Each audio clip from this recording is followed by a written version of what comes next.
दीपक शुरू हो गया। जी, आप सभी का स्वागत है स्वस्थ समृद्ध परिवार के वैध निर्माण क्रांति चिकित्सा क्रांति अभियान में। आज एक नए अतिथि, एक विद्वान हम सभी के बीच में उपस्थित हैं, जिनके ज्ञान के माध्यम से, जिनके द्वारा, जिनके शुरूमुख से आज हम सभी आयुर्वेद का पान करेंगे, आयुर्वेद के ज्ञान और विज्ञान को समझेंगे। तो हम सभी के बीच में एक अतिथि, एक विद्वान आए हैं, जिनका नाम है डॉक्टर अनुराग विजयवर्गीय जी, जो एमडी आयुर्वेद है। तो डॉक्टर साहब अपने जीवन में जितनी भी मैंने पुस्तकें इनकी अभी देखी गोविंद भाई के माध्यम से, तो ऐसे लगता है कि आज की पीढ़ियों को अगर दी ऐसी विभूति का मार्गदर्शन मिले तो अवश्य ही आने वाले समय में नए नए आयुर्वेदाचार्य, नए नए आयुर्वेद के विद्वान पंडित विभूतियां निकलेंगे। तो बहुत बहुत स्वागत करता हूं आज के सत्र में, और आज के स्वस्थ समृद्ध परिवार के जो टेलीग्राम मीटिंग है, इसमें डॉक्टर साहब का हृदय से बहुत बहुत स्वागत करता हूं आज। तो आज का विषय जो डॉक्टर साहब ने लिए हैं कि भोजन का जो नियम है वो क्या है, इसके बारे में हम सभी को बताएंगे। क्योंकि जो आयुर्वेद का जो सिद्धांत है, सबसे पहले कि हमें समझे कि क्या खाना क्या पीना, क्या पथ्य क्या पथ्य है, ये जब तक हम नहीं सीखेंगे, नहीं समझेंगे, तो हम कभी भी स्वस्थ नहीं रह सकते, ना हमें वो चिकित्सा कभी काम आएगा। तो ये सब चीजें हमें जानना है और समझना है। डॉक्टर साहब की बहुत सारी पुस्तकें हैं, जैसे कि अभी गोविंद भाई ने बताया कि 11 पुस्तकों की रचना डॉक्टर साहब ने किए हैं। इसमें से जो 2 पुस्तकें हैं, 2 सुन पा रहे हैं पुस्तकों आप को, मुझे? जिनमें से 2 पुस्तकों को राष्ट्रीय सम्मान प्राप्त हो चुका है। और उस राष्ट्र सम्मान में जो 2 पुस्तकें हैं, उस पुस्तकों का नाम है जीवन शैली के रोग और आयुर्वेद, आयुर्वेद संपूर्ण स्वास्थ्य के आधार। इन 2 पुस्तकों पे राष्ट्रपति महामहिम के जरिए श्री प्रणब मुखर्जी के द्वारा सम्मान प्राप्त है। इस पुस्तकों को राष्ट्रीय पुस्तक लेखन पुरस्कारों से सम्मानित है। तो डॉक्टर साहब का बहुत बहुत स्वागत है आज के सत्र में, और बहुत सारी बातें हम सभी जानेंगे डॉक्टर साहब से। और भी अन्य बहुत सारी पुस्तकें डॉक्टर साहब ने लिखी हैं, जो कि हमने देखा। एक ऐसी पुस्तक है जो कि इस देश में, इस समाज में क्रांति ला सकती है, कि सर्जरी से पहले आयुर्वेद अपनाएं, आजमाएं। मतलब कि हमें सर्जरी भी करना होता है आवश्यक स्थितियों में, लेकिन अगर भी हम सर्जरी की आवश्यकता ही ना पड़े, हम औषध से ही ठीक हो जाएं, तो कितनी अच्छी बात होगी। उसी तरह से पुरुषों के लिए, स्त्रियों के लिए अलग अलग पुस्तकों की रचना डॉक्टर साहब ने की है। स्वास्थ्य वर्धक पेय नाम की पुस्तक लिखे हैं। हरड़ बहेड़ा आंवला जो त्रिफला होता है, उसके प्रत्येक घटक पे एक एक पुस्तक के डॉक्टर साहब ने लिखी है। तो कितनी ही अच्छी बात है कि एक एक औषधियों पे ग्रंथ बन सकता है, अगर जी हम सभी इसको समझे और जाने। तो ज्यादा बातें मैं क्या कहूँ, बहुत सारी बातें डॉक्टर साहब से हम सभी को जाननी है। तो मैं डॉक्टर साहब का हृदय से बहुत बहुत स्वागत करता हूँ आज के सत्र में, आज के टेलीग्राम के वॉइस चैट में। तो मैं डॉक्टर साहब से निवेदन करूंगा कि आज का मंच उनके लिए, आपके लिए समर्पित है, और आगे भी समय में आपके लिए समर्पित रहेगा। आपके ज्ञान और विज्ञान को जानने के लिए सभी श्रोतागण आतुर रहेंगे। तो निवेदन भी यही रहेगा कि आने वाले समय में भी आप समय दें हम सभी को, जिससे कि आपके ज्ञान से हम सभी ज्ञानित हो सके। तो डॉक्टर साहब का बहुत बहुत स्वागत हृदय से करता हूँ, और निवेदन करूंगा कि आज का विषय आरंभ करिए और हम सभी को मानव हित के लिए, राष्ट्र हित के लिए ज्ञानित करिए। नमस्ते, वंदे मातरम।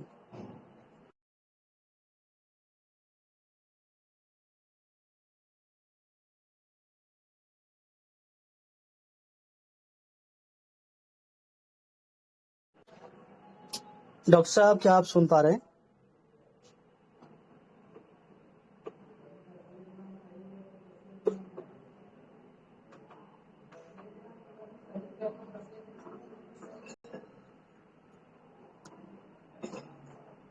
गोविंद भैया, डॉक्टर साहब शायद सुन नहीं पा रहे हैं, शायद नेटवर्क की कोई दिक्कत या इशू है। माइक अनम्यूट करिए डॉक्टर साहब।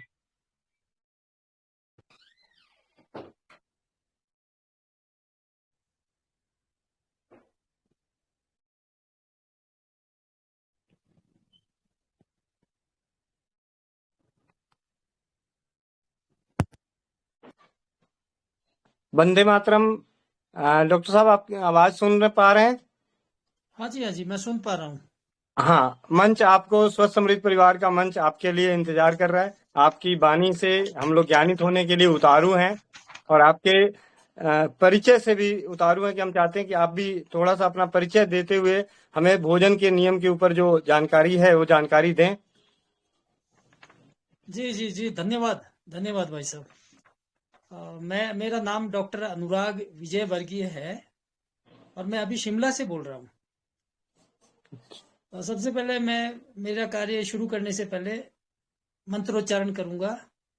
यत् प्रभा पटलोद भासी भासते अद्यापि भारतम आयुर्वेदात्मकम ज्योतिर्शाश्वतम नह प्रकाशतम।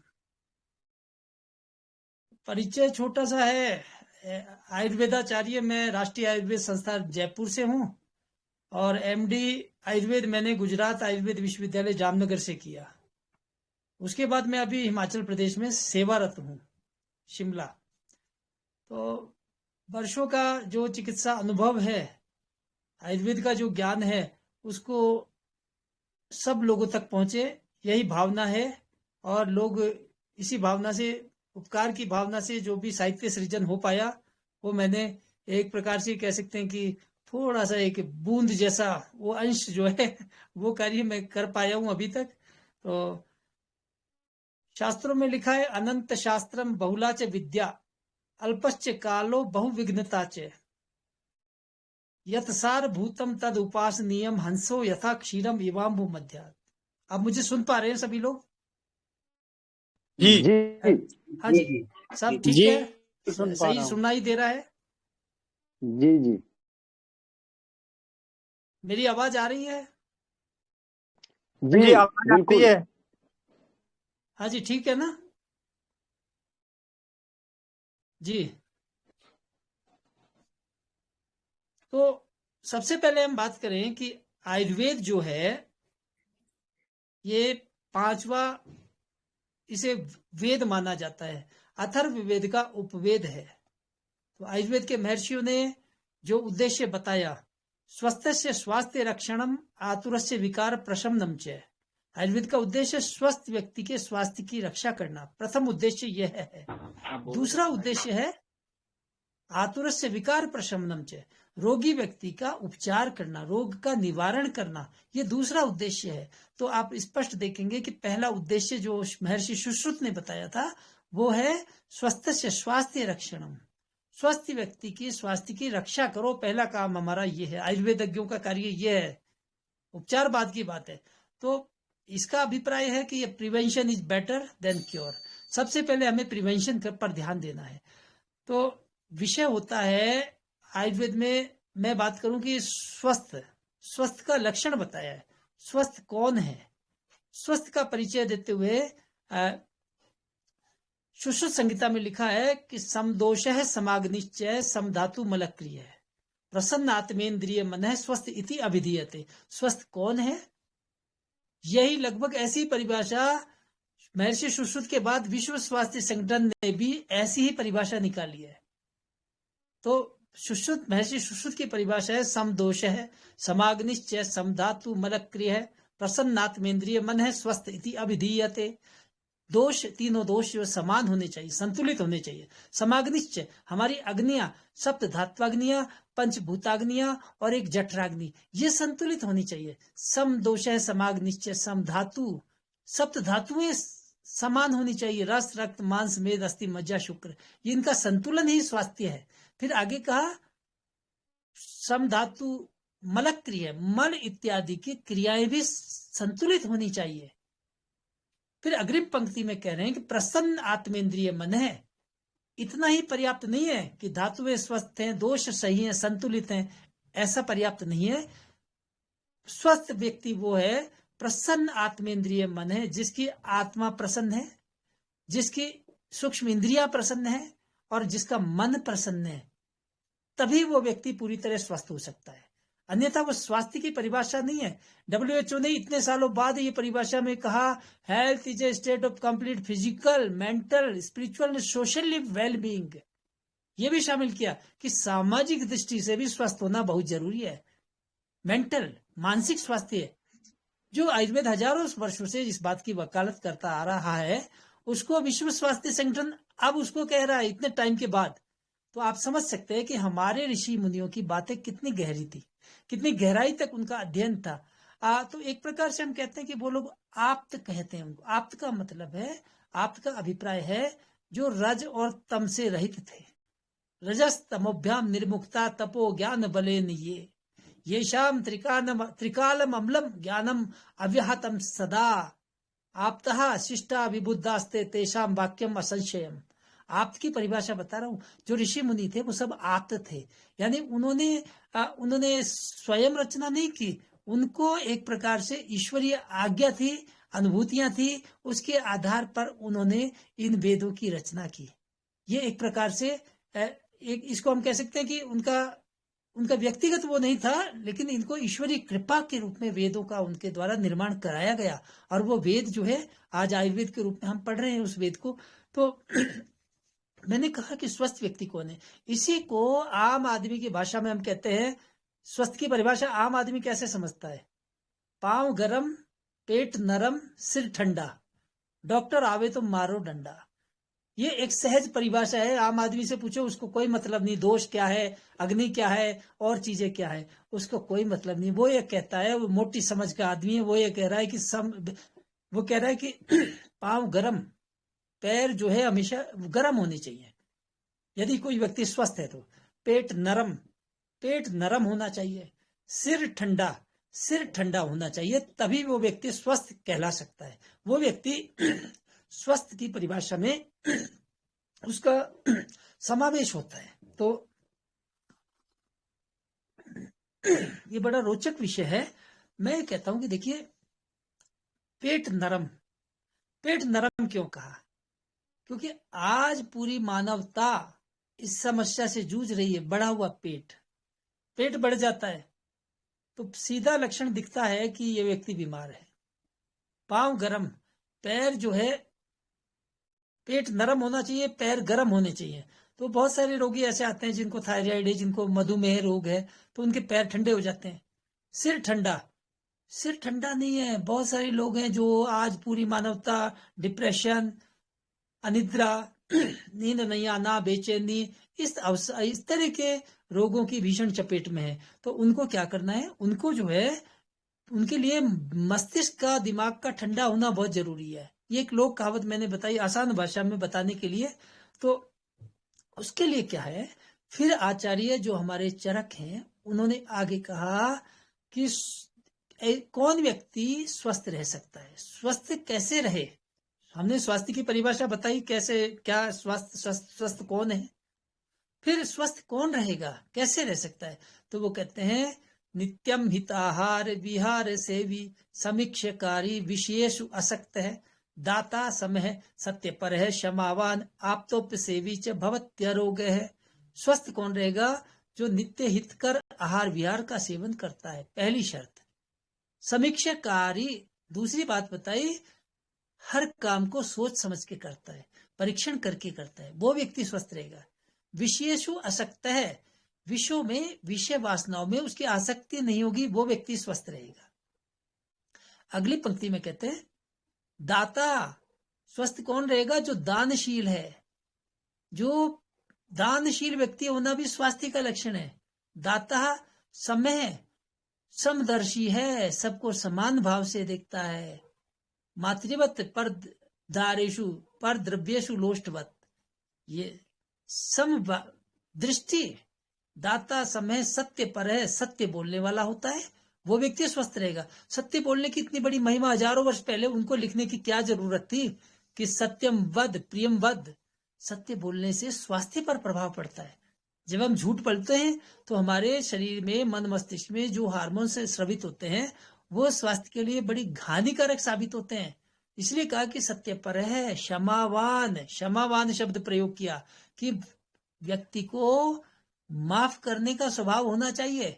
मैंने एक जगह वीडियो में बोला कि डायबिटीज, मधुमेह रोग उन्हीं लोगों को होता है जो किसी को माफ नहीं करते हैं। तो खलबली मच गई थी। लोग मेरा विरोध करने लगे भयानक। वो कहते हैं ये आपने कहाँ पढ़ा?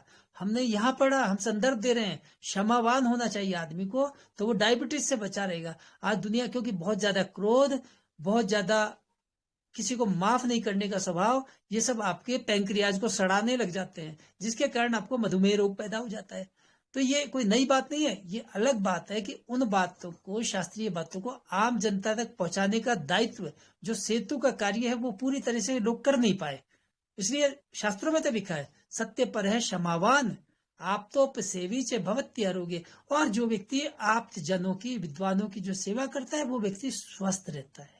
ये स्वस्थ की परिभाषा बताई।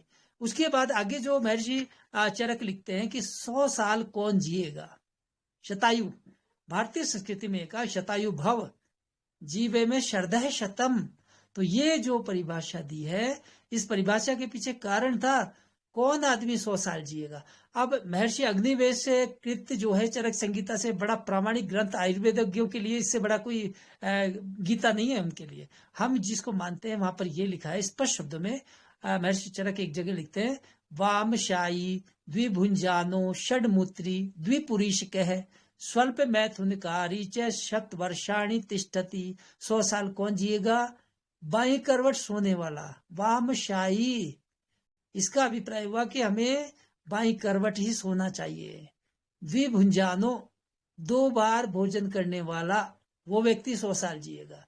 हमने एक जगह कहा 2 बार खाने वाला, शास्त्रों में ये लिखा, एक भुक्तम सदारोग्यम, द्विभुक्ते बलवर्धनम, त्रिभुक्ते व्याधि पीड़ाशात, चतुर्भुक्ते मृत्यु ध्रुवम। एक बार जो खाने वाला है व्यक्ति, वो हमेशा स्वस्थ रहता है। एक भुक्तम सदारोग्यम, द्विभुक्ते बलवर्धनम, जो जिसको थोड़ी ताकत चाहिए, बल चाहिए, उसको 2 बार खाना खाना चाहिए।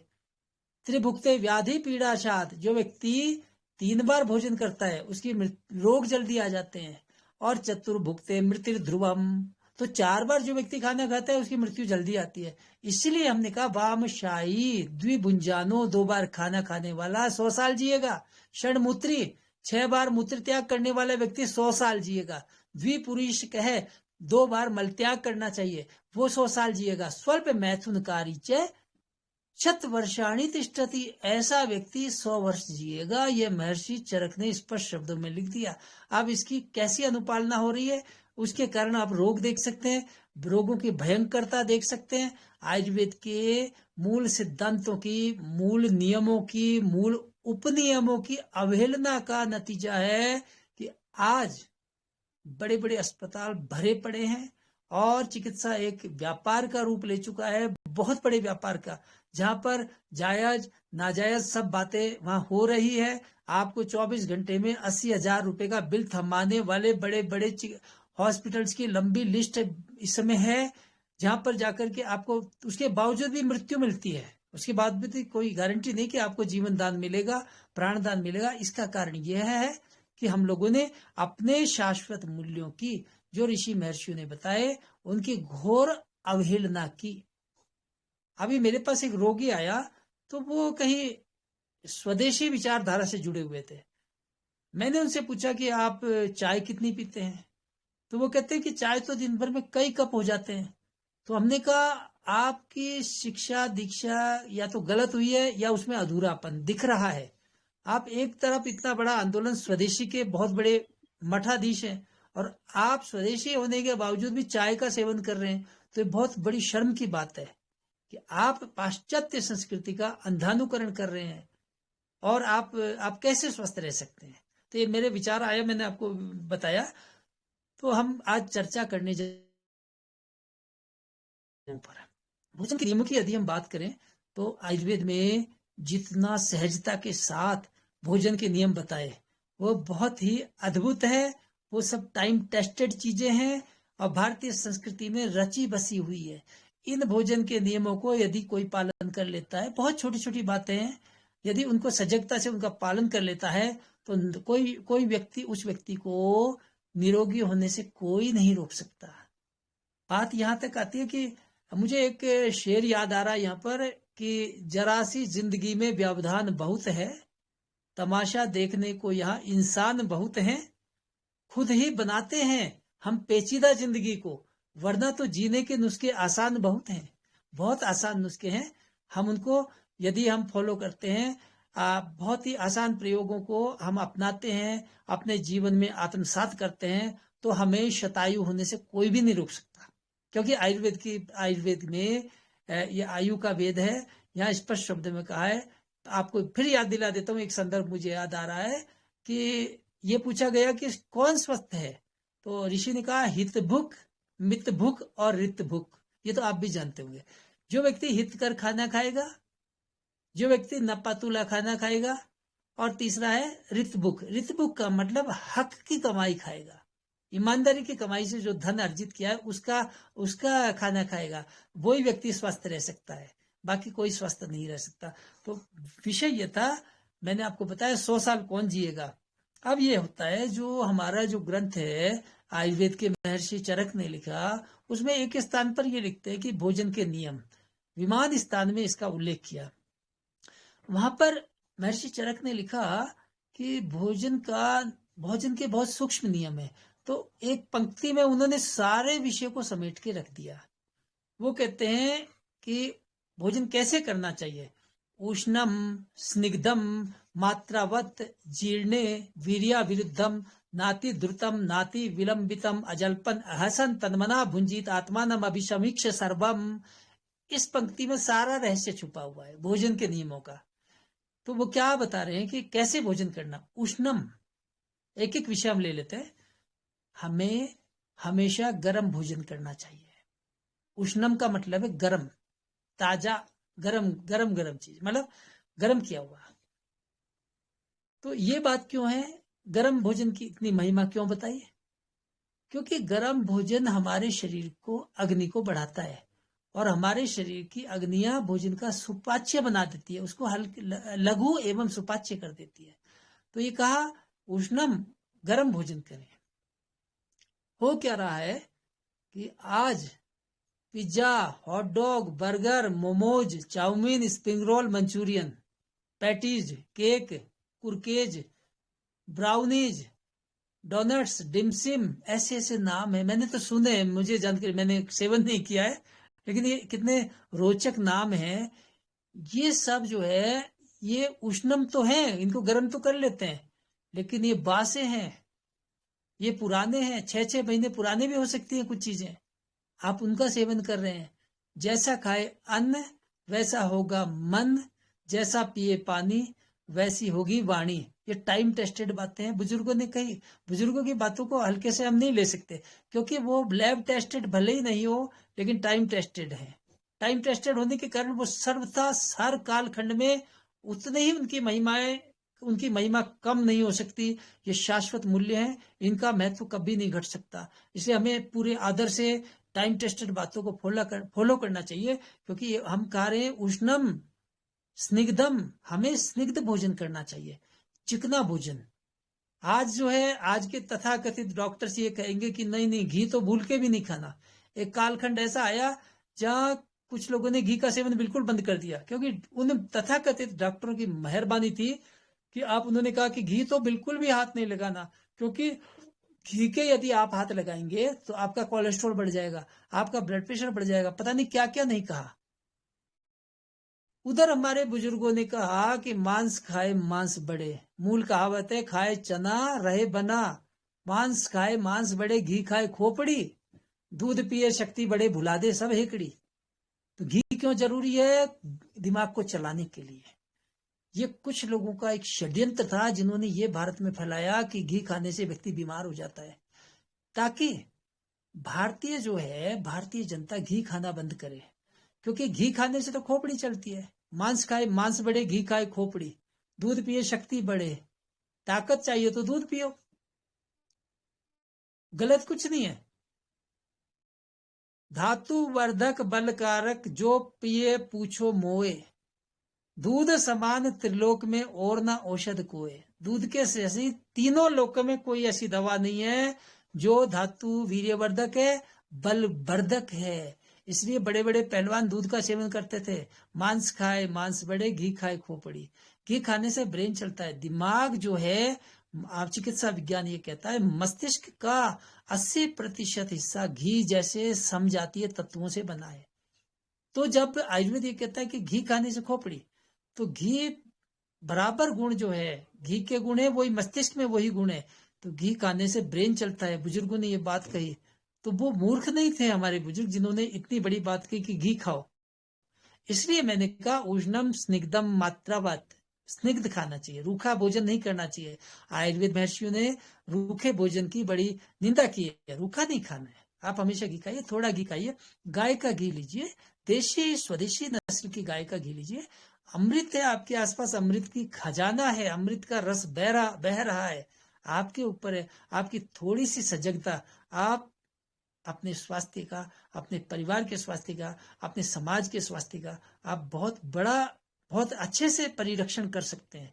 तो कहा महर्षि चरक ने भोजन के नियमों में पहला नियम उष्णम, दूसरा स्निग्धम, स्निग्ध खाइए, तीसरा नियम है मात्रावत। मात्रावत का मतलब है मात्रा पूर्वक, यानी कि सही मात्रा में भोजन करिए।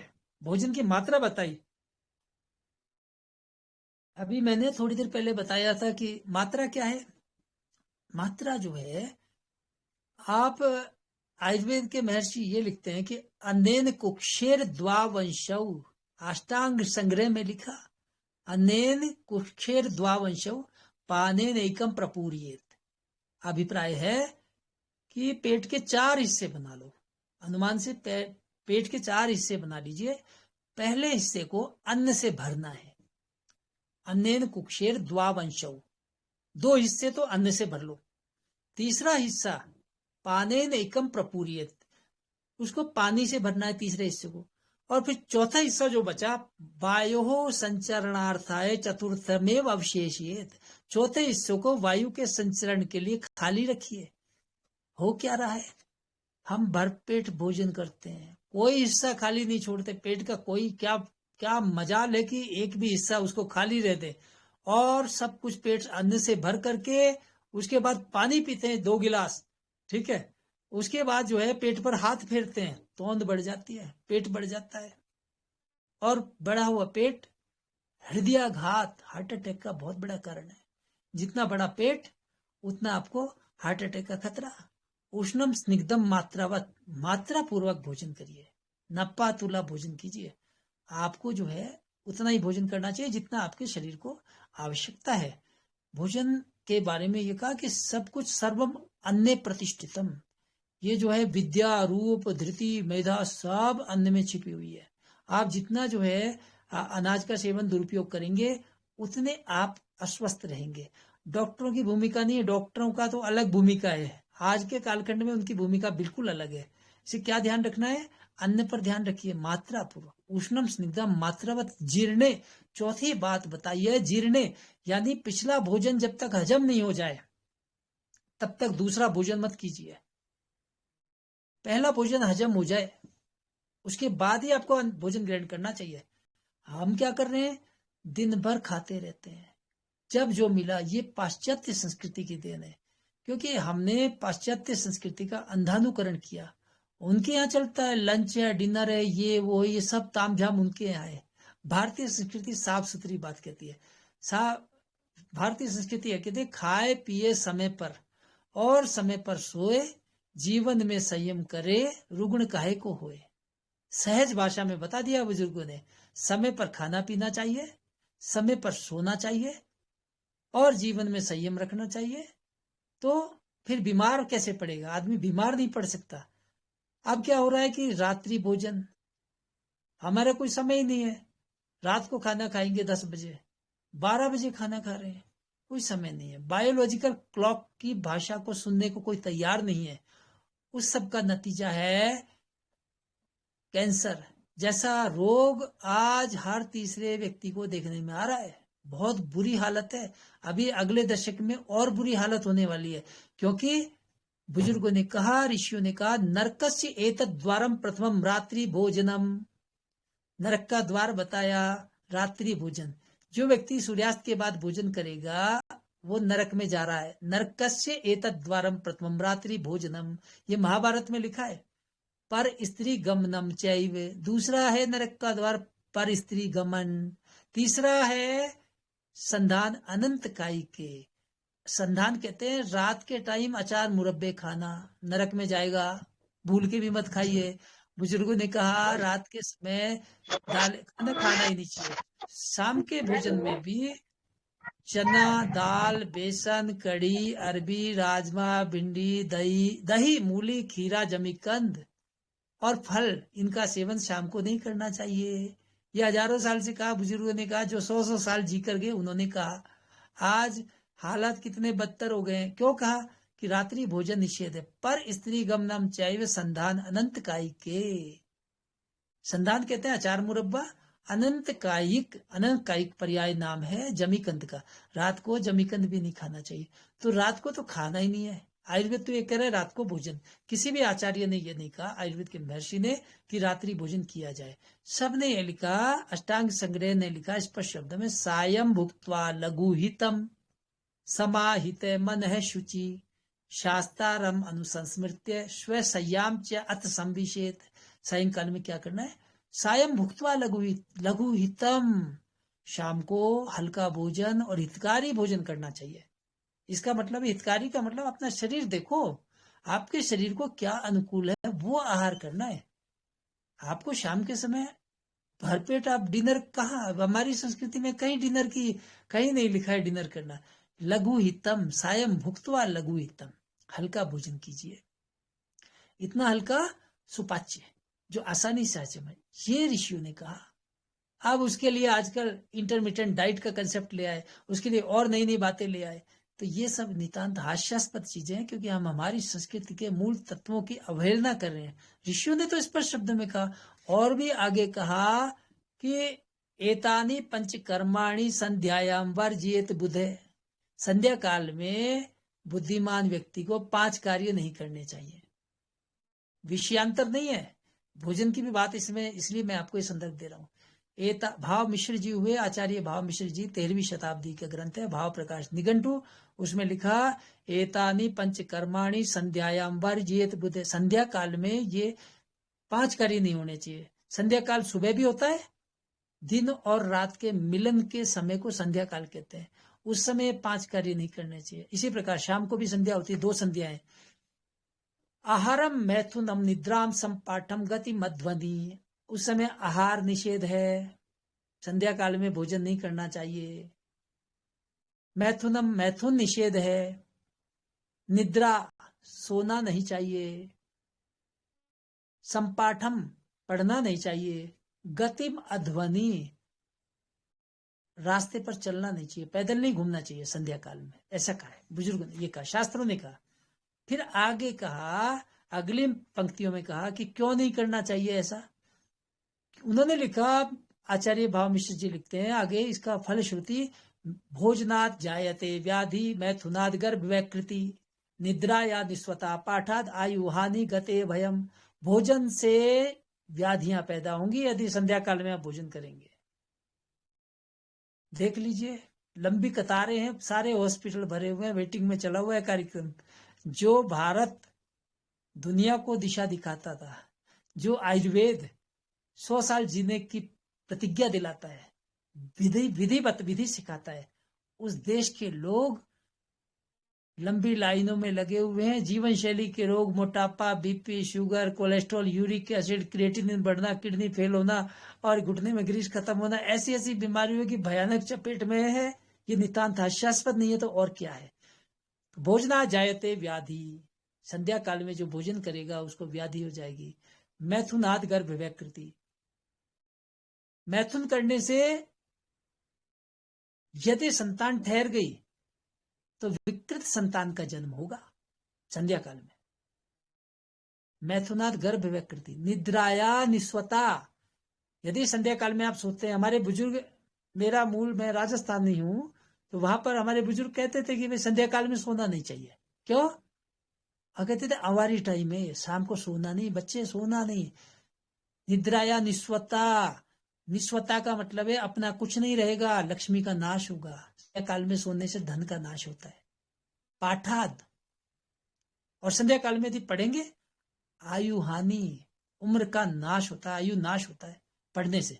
गते भयम, और यदि आप पैदल चलते हैं संध्या काल में तो डर पैदा होगा, भय पैदा होगा। तो क्या होगा? काम शोक भयाद वायु क्रोधात पित्तम त्रयो मलाह भूताभिसंगात कुप्यंती। ये लिखा है कि काम शोक भय यदि मस्तिष्क में है तो उससे वायु बढ़ जाएगी शरीर में। वायु बढ़ जाएगी तो पक्षाघात, पैरालाइसिस जैसे रोग पैदा हो जाएंगे। क्रोधात पित्तम, क्रोध से पित्त बढ़ जाएगा। ये मन और शरीर, हमारे इमोशंस और शरीर की भाषा एक ही है। जो हमारे विचार है, जो मन में चल रहा है, वही हमारे शरीर में स्वास्थ्य में बीमारी के रूप में वही दिखाई देगा, वही परिलक्षित होता है। तो हम मूल बात पर आता हूं, भोजन के नियम पर क्या बात कर रहे थे हम? वो विषय था उष्णम स्निग्धम मात्रावत। तीसरी बात थी मात्रा पूर्वक। चौथे जीर्णे, पिछला भोजन जब तक हजम नहीं हो जाए दूसरा भोजन नहीं करना चाहिए, है ना। उष्णम स्निग्धम मात्रावत जीर्णे वीर्या विरुद्धम, परस्पर विरुद्ध वीर्य वाली चीजों का सेवन नहीं करना चाहिए। जैसे विरोधी वीर्य वाली चीज द्रव्य होते हैं उनका सेवन निषेध बताया है। तो विरुद्ध आहार जो है, विरुद्ध आहार जैसे दूध के साथ कुछ चीजें निषेध है, उनका सेवन नहीं करना चाहिए। ये विषय अलग लेंगे किसी और दिन। तो दूध के साथ जैसे कई चीजें निषेध बताई गई है, कटहल का प्रयोग है, कुल्थी का प्रयोग निषेध है, शास्त्रों में कई चीजें लिखी है, तो उन चीजों का सेवन नहीं करें। तो वीर्या विरुद्धम नाति द्रुतम, भोजन जो है जल्दबाजी में नहीं करना चाहिए। ऐसा लिखा है, जल्दी जल्दी भोजन नहीं करें, वो नुकसान करता है।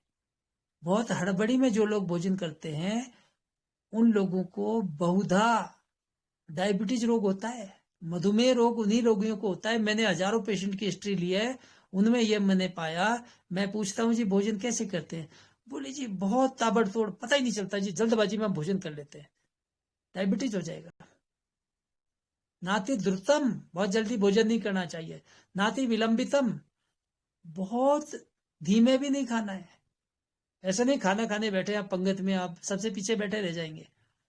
थोड़ा मीडियम, ऋषियों ने कहा कि मीडियम गति से।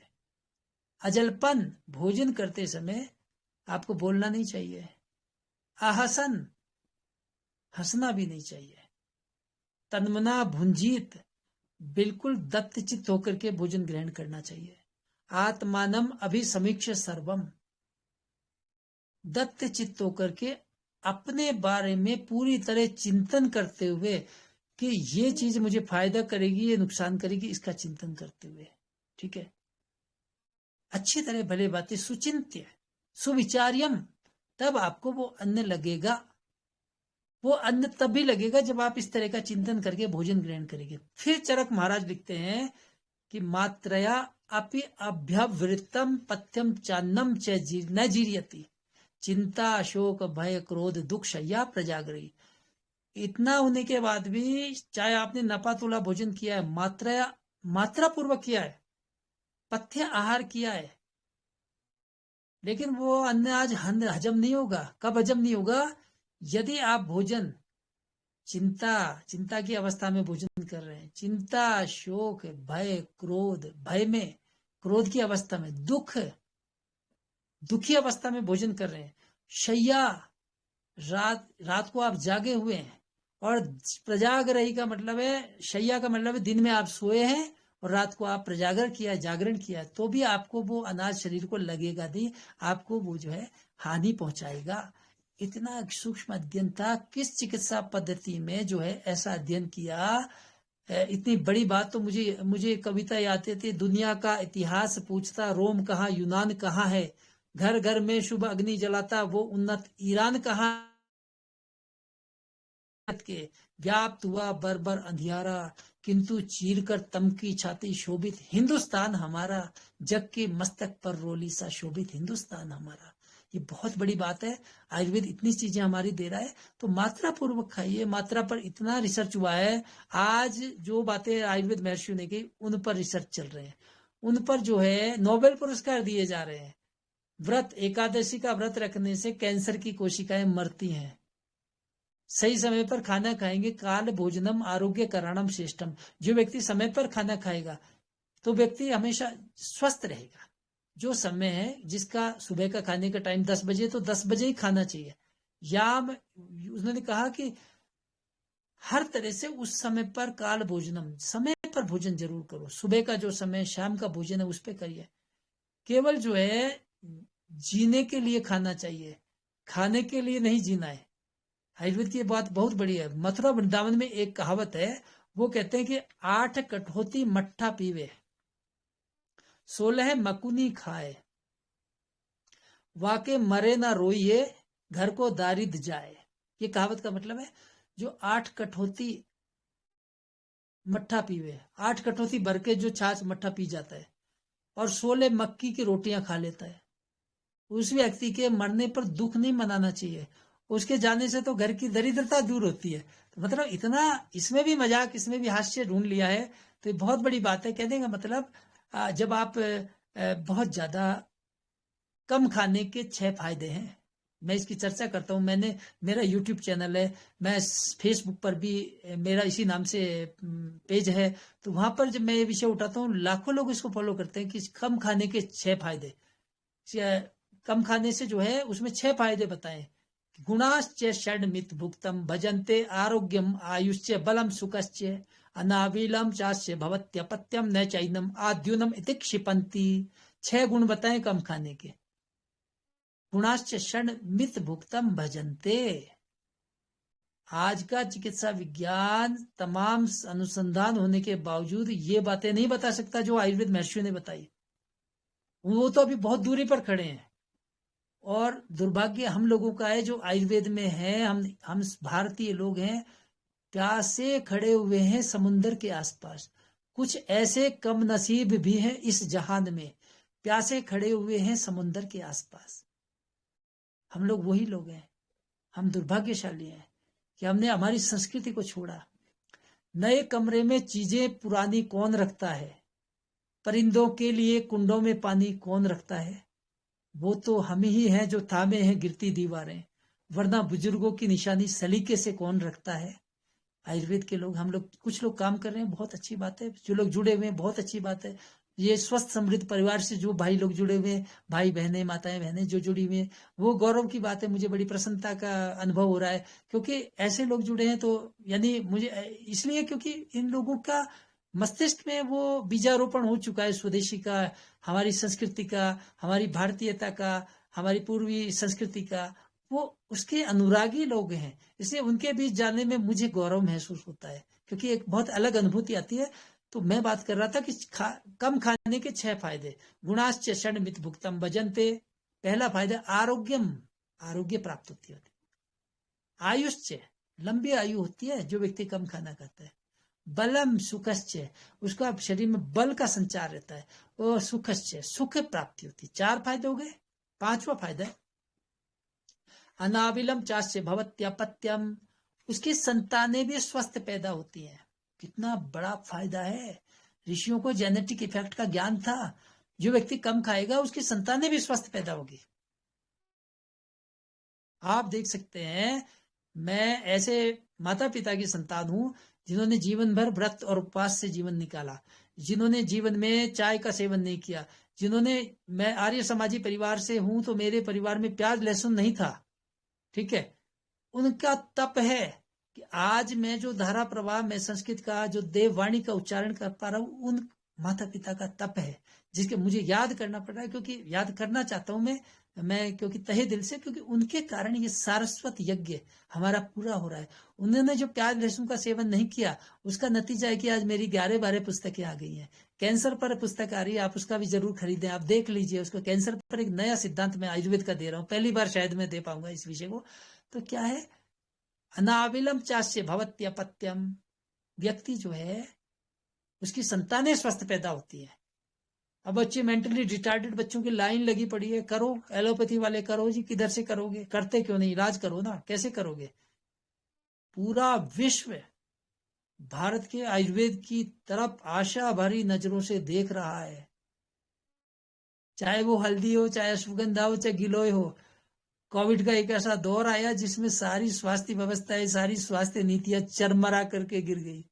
उस कालखंड में हम लोगों ने क्या किया, हम लोगों ने सब एलोपैथी मूक दर्शक की भांति हो गई उस समय, क्योंकि इम्यूनिटी किसके बस की बात नहीं थी। आयुर्वेद महर्षियों ने जो बताया वही चीजें काम आई।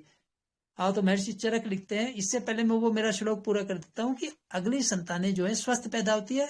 न चैनम आद्युनम इति क्षिपति। छठा फायदा है कि ऐसे व्यक्ति को जो नपातुला भोजन करता है उसको आद्युन का मतलब है भुक्कड़ भी नहीं कहते लोग, उसको ये नहीं कहते भाई ये भुक्कड़ है बहुत खाता है, ये भी नहीं कहते। 6 फायदे बता। तो अब मैं बता रहा हूँ कि इम्यूनिटी की बात आ गई, क्योंकि भोजन की बात है, भोजन से जुड़ी बात है। तो महर्षि चरक ने एक स्थान पे लिखा, उन्होंने लिखा मंडूक पर्ण्यः स्वरसः प्रयोज्य क्षीरेण यष्टि मधुकस्य चूर्णम रसो गुडिचास्तु समूल पुष्प्या कल्कः प्रयोज्य खलु शंख पुष्प्या। आयु प्रदानी। 4 चीजें बताइए। यदि आपको ये इम्यूनिटी चाहिए, रोगों से लड़ने की क्षमता चाहिए, तो उसके लिए 4 चीजें बताए। मंडूक पर्णी का तो रस पीना चाहिए। मंडूक पर्णी नाम की औषधि है, ब्राह्मी की एक प्रजाति है, उसका रस का सेवन करना चाहिए। ताजा रस निकालो और पियो। हरिद्वार इत्यादि जगह में बहुत मिलती है। क्षीरेण यष्टि मधुकस्य चूर्णम। दूसरी चीज है मुलेठी का चूर्ण दूध के साथ सेवन करो। तीसरी चीज है रसो गुडुच्चास्तु। गिलोय का ताजा रस पीना चाहिए। चौथी चीज क्या बताइए औषधि? कल्कः प्रयोज्य खलु शंख पुष्प्या। शंख पुष्पी का कल्क कहते हैं, उसकी शंख पुष्पी के पंचांग की चटनी बना करके उसका सेवन करो। इससे क्या होगा? 4 चीजों से। आयु प्रदानी, आयु बढ़ती है। आमय नाशनानी, बीमारियां कटती हैं। बलाग्नि स्वर वर्ण वर्धनानी, बल बढ़ता है, अग्नि बढ़ती है, आवाज बढ़ती है और शरीर के निखार आता है रंग में। मेद्यानी चैतानी रसायनानी। और इसके बाद ये चारों रसायन है। रसायन आयुर्वेद में किसे कहते हैं? यत जरा व्याधि नाशनम। जो रसायन उसे कहा है जिनका सेवन करने से बुढ़ापा और बीमारी नष्ट हो जाती है, बुढ़ापा ही नहीं होता है। यत जरा व्याधि नाशनम। तो मेद्यानी चैतानी रसायनानी, चारों रसायन मेद्य हैं, मेधा शक्ति को बढ़ाते हैं। मेध्या विशेषण च शंख पुष्पी। इन चारों में भी सबसे बढ़िया जो है वो है शंख पुष्पी, जो मेधा शक्ति को बढ़ाता है। मस्तिष्क की मेधा किसे कहा है? मेधा जो है च्यवनप्राश जो काम करता है वो मेधा पर काम करता है। मेधा होती है भूतकाल, वर्तमान काल और भविष्य काल की याददाश्त, स्मरण शक्ति, उसको बढ़ाता है। इसलिए ये गुण में शंख पुष्पी सबसे अग्रणी बताई है। तो इसके लिए कहा है कि मति रागमिका गेया बुद्धिस्त तत्काल दर्शनी मेधा मेधा काल त्रयात्मिका प्रज्ञा अतीत कालस्य मेधा काल त्रयात्मिका। मेधा तीनों कालों की है। तो ये इतनी बातें मैंने आपको बताई। विषय मेरा, मैं समझता हूँ कि समय हो गया है और मैं भी ज़्यादा बोलने की स्थिति में नहीं हूँ। तो मैं यहीं मेरे विषय को थोड़ा विराम देते हुए, और कोई किसी प्रकार की प्रश्न शंका समाधान, मैंने एक विषय को रखने का प्रयास किया समय की कमी के कारण थोड़ा सा। और मैं जो है गोविंद भाई का आभारी हूँ। सब लोग, आप सब लोग जिन्होंने ध्यान से मुझे सुना, और किसी प्रकार की कोई शंका समाधान है वो मुझसे आप पूछ सकते हैं। मेरा नंबर भी मैं आपको दे दूंगा, और मेरा यूट्यूब और फेसबुक पर आप जुड़ सकते हैं। रील्स में डालता रहता हूँ, शॉर्ट्स में डालता हूँ, तो उनमें शास्त्र सम्मत बात हम करते हैं। प्रायश्चित्तम चिकित्साम च ज्योतिषम धर्म निर्णयम, ये लिखा है हमारे शास्त्रों में कि प्रायश्चित्त, चिकित्सा, ज्योतिष और धर्म का निर्णय बिना शास्त्रेण यो बुरियात विद्यात्रम ब्रह्म घातकम। जो बिना शास्त्र की बातें करते हैं संदर्भों के, उनको ब्रह्म हत्या का पाप लगता है। इसलिए आप मुझसे जहां भी मिलेंगे, मैं शास्त्रों के संदर्भों के सहित आपसे बात करूंगा, और उससे आपको निश्चित रूप से आयुर्वेद को असली स्वरूप में आयुर्वेद पहुंचाने का प्रयास करता रहूंगा। जय धन्वंतरी, जय आयुर्वेद।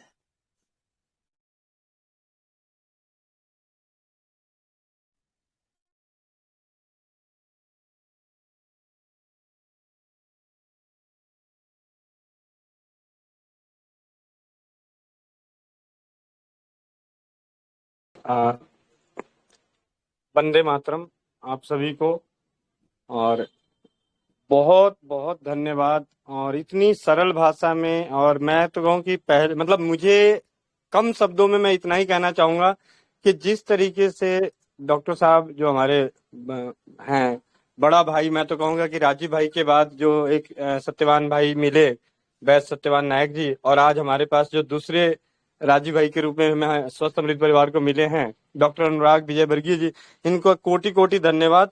और जितनी सरल भाषा में कहते हैं, देहाती मतलब जो कहते हैं ना, पूर्वजों की भाषा में आयुर्वेद को और भोजन के नियम को समझाए, स्वस्थ रहने के नियम को, और श्लोक के माध्यम से सुनने में ऐसा लग रहा था मिठास। तो इसके लिए कोटि कोटि नमन आपको। और मतलब मैं शब्दों में बयान नहीं कर सकता कि मैं मतलब आप यूं कह लें, ये कहते हैं ना कि पैरों के नीचे जमीन नहीं है, तो मैं स्वस्थ समृद्ध परिवार की सभी कर्णधारों की ओर से मैं कह रहा हूं कि हम सभी के पैरों के नीचे जमीन नहीं है, हम आसमान में तैर रहे हैं। मतलब कहते हैं, दो हमारे को पार लगाने वाले दो एक नाव के दो खेवैया होते हैं, एक वैद्य सत्यवान नायक जी और आज आप मिल गए। तो इसके लिए तो परमपिता परमेश्वर को और भाई राजीव दीक्षित जी को कोटि कोटि नमन।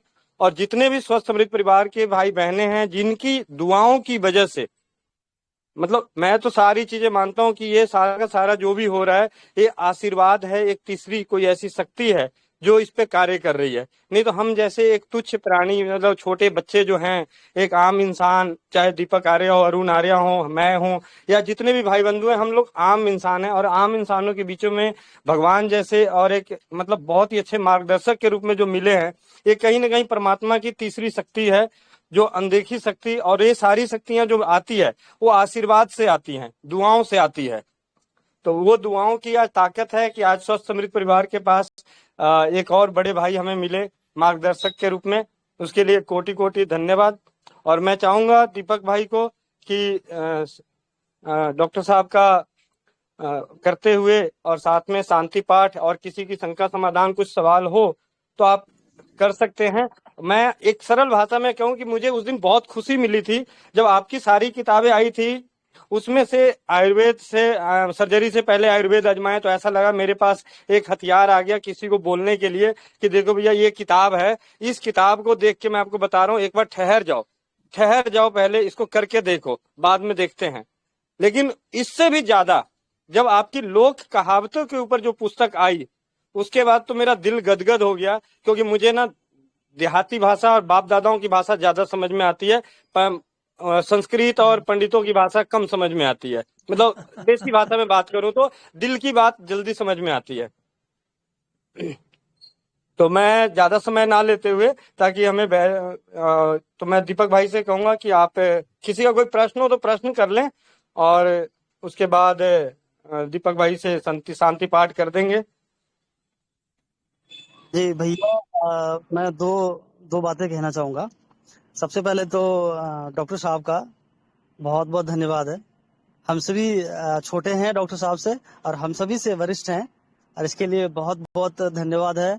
इतने सारे ज्ञान देने के लिए, इतनी सारी विद्याओं की तथ्यात्मक बातें रखने के लिए, विभिन्न विभिन्न प्रकार के बिंदुओं पर बातें रखने के लिए। एक नहीं बिंदु, आज के व्याख्यान में डॉक्टर साहब ने बहुत तरह की बिंदुएं रखे, अन्य अन्य प्रकार की बिंदुएं हैं। अगर दी प्रत्येक बिंदुओं पे हम ध्यान दें, उस बिंदुओं से बहुत बड़ी बातें हम समझ सकते हैं। आज जो बताया संक्षेप में डॉक्टर साहब ने, तो आयुर्वेद वास्तव में महान विज्ञान है। इस विज्ञान को हमें समझना है, और इस देश को फिर से स्वस्थ और समृद्ध, जो वैभवशाली समृद्धशाली भारत था हमारा, जो ऋषियों का बनाया हुआ जो सिद्धांत स्थापित था इस देश में, उन्हें स्थापित करने के लिए हम सभी को आगे आना पड़ेगा। डॉक्टर साहब का बहुत बहुत धन्यवाद है कि हमारे देश में, हमारे समाज के बीच में ऐसे भी डॉक्टर हैं जो आयुर्वेद को बचाने के लिए जी जान लगा रहे हैं। तो बहुत बहुत नमन करते हैं डॉक्टर साहब का कि ऐसे व्यक्ति से ईश्वर हम सभी को मिला रहे हैं, दर्शन करा रहे हैं, जिनके ज्ञान और विज्ञान से, जिनके अनुभवों से हम सभी, जो राक्षस रूपी जो आज दुष्ट घूम रहे हैं जगह जगह अपने दुकानें खोल के, उनको नष्ट करना है, उनको मिटाना है। तो इन सभी से पहले हमारे बीच में वैद्य श्री सत्यवान नायक जी उपस्थित हैं। तो मैं वैद्य जी से निवेदन करूंगा कि वैद्य जी थोड़े अपने जीवन में व्यस्त हैं थोड़ा, लेकिन मैं वैद्य जी से निवेदन करूंगा कि आज वैद्य जी जुड़े हुए थे आरंभ से ही, तो मैं वैद्य जी से भी दो बिंदु लेना चाहूंगा, दो बातें सुनना चाहूंगा। तो मैं वैद्य जी से निवेदन करूंगा कि अपनी दो बातें रखें और हम सभी को ज्ञानित और अनुभवित करें। वैद्य सत्यवान नायक जी। जी, बहुत बहुत धन्यवाद दीपक भाई को और गोविंद भैया को भी। आज डॉक्टर अनुराग जी का जो वचन सुने, तो ये तो हतप्रभ जैसा, जैसे स्तब्ध कराने वाले जैसे मतलब सारे वाणी थे। ओजस तेजस परिपूर्ण वाणी थे। इसमें कोई द्विमत नहीं है, कोई शंका नहीं है। और सारे के सारे चरक जी के, सुश्रुत जी के और बागभट जी के जो सूत्र को लेकर के उन्होंने उपस्थापना किया, ये वास्तव में सराहनीय है। और अति उच्च कोटि का उनका मतलब उपस्थापना थी। ये तो हमें गर्व जैसा मतलब अनुभव करना चाहिए, गर्वित होना चाहिए।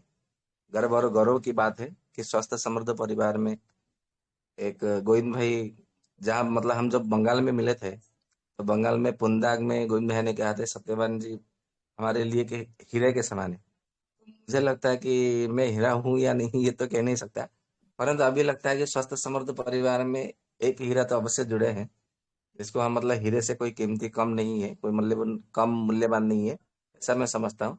क्योंकि जिनके वाणी में इतना ओजस और तेजस वर्चस्व अनुभव प्रतीत होता है, वो वास्तव में हीरा से कम नहीं है। तो हम तो कभी मतलब इनके विषय में, डॉक्टर जी के विषय में कभी जानते नहीं है, परंतु आज उनकी दर्शन भी हुआ और वाणी से भी हम बहुत प्रभावित हुए हैं। बहुत अच्छी बात है। यदि बीच बीच में डॉक्टर जी का भी मतलब सत्र होता रहेगा, व्याख्यान होता रहेगा, आशा करता हूँ भारत के लोगों के लिए भी, ब्रह्मांड के लिए भी, जितने सारे, क्योंकि आजकल तो इंटरनेट के माध्यम से केवल भारत ही नहीं अन्य अन्य देशों में भी जा सकता है, यूट्यूब के माध्यम से, तो पूरे विश्व में भी एक नई क्रांति आ सकती है आयुर्वेद के प्रति। तो आशा करता हूँ डॉक्टर जी यदि प्रतिदिन यदि समय दे आधा घंटा भी, बहुत अच्छा होगा हमारे लिए भी और पूरे सृष्टि के लिए भी, मानव समाज के लिए भी। ठीक है, तो बस इतना ही कहना चाहता हूँ। नमन करता हूँ अनुराग जी को। नमस्कार।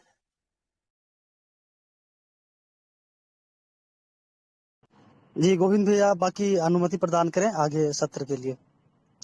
डॉक्टर साहब के पास समय का अभाव है, तो अगर किसी को कोई भाई, किसी भाई को प्रश्न है तो एक या दो प्रश्न ले लेते हैं, ताकि हमारी जो शंका समाधान है तो उनके प्रश्नों से और भाइयों को लाभ मिलेगा।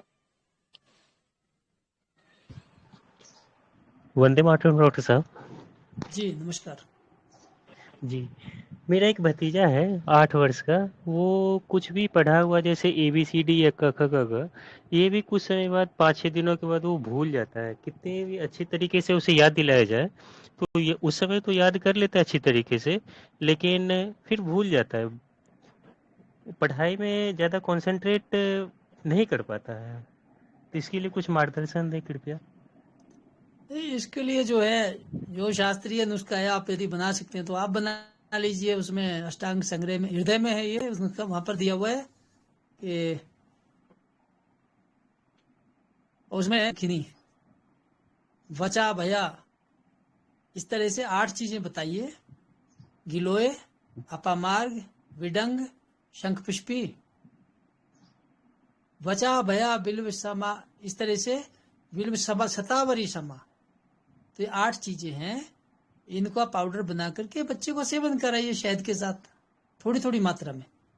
तो श्लोक सहस्र सत धारिणी, 7000 श्लोक याद हो जाते हैं, बताए शास्त्रकार ने ये लिखा है। इतना अद्भुत नुस्खा है। वचा भया, मुझे अभी याद नहीं आ रहा है, गुड़ुच्य अपमार्ग विडंग शंकिनी वचा भया कुष्ठ शतावरी क्षमा। कुष्ठ है, कुष्ठ भी लिखा है। कुष्ठ मैं गिना देता हूं, गिलोय, अपमार्ग, विडंग, शंखपुष्पी, वचा, हरण, कुष्ठ और शतावरी, इन सबको समान मात्रा में लीजिए। 10-10 ग्राम लीजिए, पीस लीजिए और मिश्रण बनाकर रखिए। थोड़ा थोड़ा शहद के साथ सेवन कराइए बच्चे को। घृतेन लीढ़म प्रकृति मानवम, जो व्यक्ति घी के साथ इसका सेवन करेगा, त्रिभिर दिन श्लोक सहस्त्र धारिणम, 3 दिनों में 1000 श्लोक याद हो जाते हैं, शास्त्र में ये लिखा है। तो आप देखिए, आप अद्भुत रिजल्ट्स मिलेंगे। आप थोड़ा थोड़ा सेवन करना है, मात्रा कम रखनी है। मात्रा क्या है, बच्चा है तो आप 500 मिलीग्राम दीजिए सुबह, 500 मिलीग्राम शाम को, घी के साथ अनुपान घी रखिए। तो शास्त्र ने लिखा है, बिल्कुल प्रामाणिक चीजें आप करके देखिए, तो याददाश्त इससे बढ़ जाएगी। बाकी च्यवनप्राश उत्तम क्वालिटी वाला कोई अच्छी कंपनी का लीजिए, उससे भी आपकी याददाश्त बच्चे की बढ़ेगी। ब्रह्म रसायन आता है, ब्रह्म रसायन, अब कंपनियों का नाम तो लेना नहीं चाहिए, लेकिन कृष्ण गोपाल कालेड़ा का ब्रह्म रसायन मैं स्वयं सेवन करता हूँ, बहुत उत्तम है। थोड़ा थोड़ा वो सेवन कर, महंगा जरूर है, मूल्य भी उसका 16,000 रुपये 1 किलो है, तो उसको क्या करेगा, 100 ग्राम की पैकिंग है, महंगी चीजें हैं थोड़ी सी। तो आप ये मैंने बता दिया आसान प्रयोग। अकेली शंखपुष्पी का शरबत सेवन कराएंगे बच्चा, उससे भी याददाश्त बढ़ जाएगी। आप जो आसान प्रयोग, बाकी बहुत आसान प्रयोग मैंने पुस्तक में जीवन शैली के रोग और आयुर्वेद में, जिसको राष्ट्रीय पुरस्कार मिला, उसमें भी मैंने बहुत सारे आसान प्रयोग दे रखे हैं, सब अचूक हैं और आप उनका सेवन करा सकते हैं बच्चे को, जो भी आपके आसपास मिलता है। तो ये तो यहाँ तक हो गया, और बताएं। डॉक्टर जी एक बार नाम और आर्ट को आप फिर से बता सकते हैं? मेरा जो फेसबुक पेज है उसमें रील डाली हुई है, इसी फिर भी आप लिख लीजिए गिलोय अपामार्ग।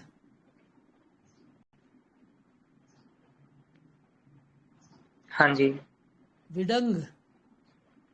हाँ जी। शंखपुष्पी। हाँ जी।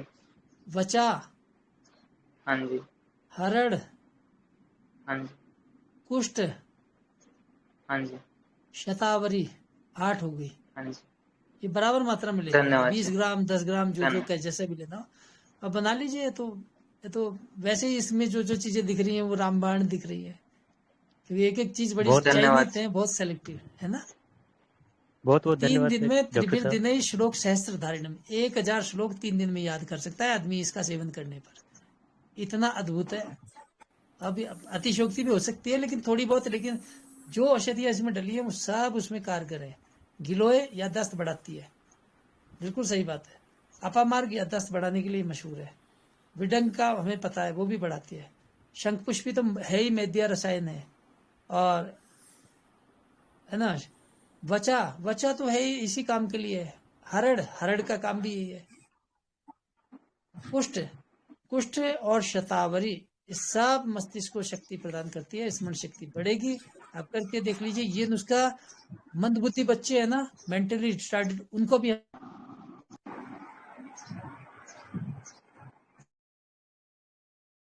तेजी से रिजल्ट देता है। और बताएं जी।